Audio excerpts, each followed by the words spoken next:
Ya, Pak Dodi, Anda juga sempat mengatakan bahwa warga negara yang berusia sekitar 19 hingga 45 tahun ini diberi kesempatan untuk kembali beraktivitas. Apa dasar kebijakan ini? Apakah justru ini tidak membuat adanya peningkatan resiko penularan? Oh, sangat tidak.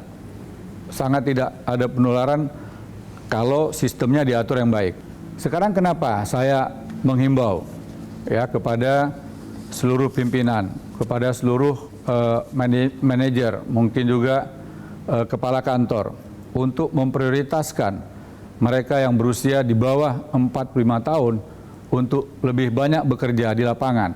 Karena begini, Mbak Rara, dari data yang kami peroleh, usia 46 tahun ke atas itu adalah kelompok usia yang secara pendataan mereka ini kecil terdampak COVID. Ya, kasus COVID atau kasus yang terpapar relatif kecil. Tetapi angka kematiannya mencapai 85%.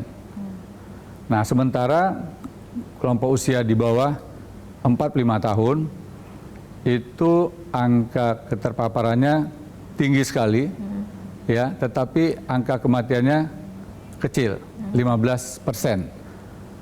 Nah, kalau seandainya para pemimpin di perusahaan, di kepala kantor bisa memahami masalah ini, maka tentu dia harus bijaksana. Usia 46 tahun ke atas lebih baik bekerja di rumah saja. Nah, mereka yang berusia di bawah 45 tahun sesuai dengan 11 bidang yang dikecualikan, yang tadi saya sebutkan.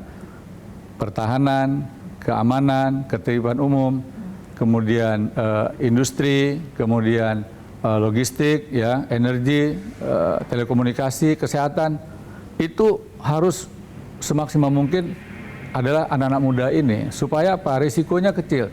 Nah, kalau mereka ini nanti terpapar, ya tentunya para unsur pimpinan harus mengingatkan bahwa ketika mereka pulang ke rumah, mereka harus tetap physical distancing kepada keluarganya, tidak boleh dekat-dekat, tetap menggunakan protokol, pakai masker.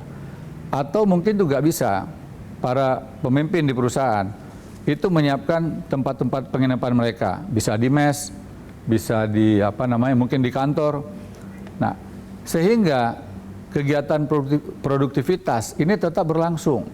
Nah, yang kita lihat sekarang, beberapa perusahaan mempekerjakan karyawan di atas 46 tahun, apa yang terjadi? Terpapar, sakit, meninggal. Kan kasihan. Akhirnya apa? Satu perusahaan tutup. Berapa kerugian yang dia terima?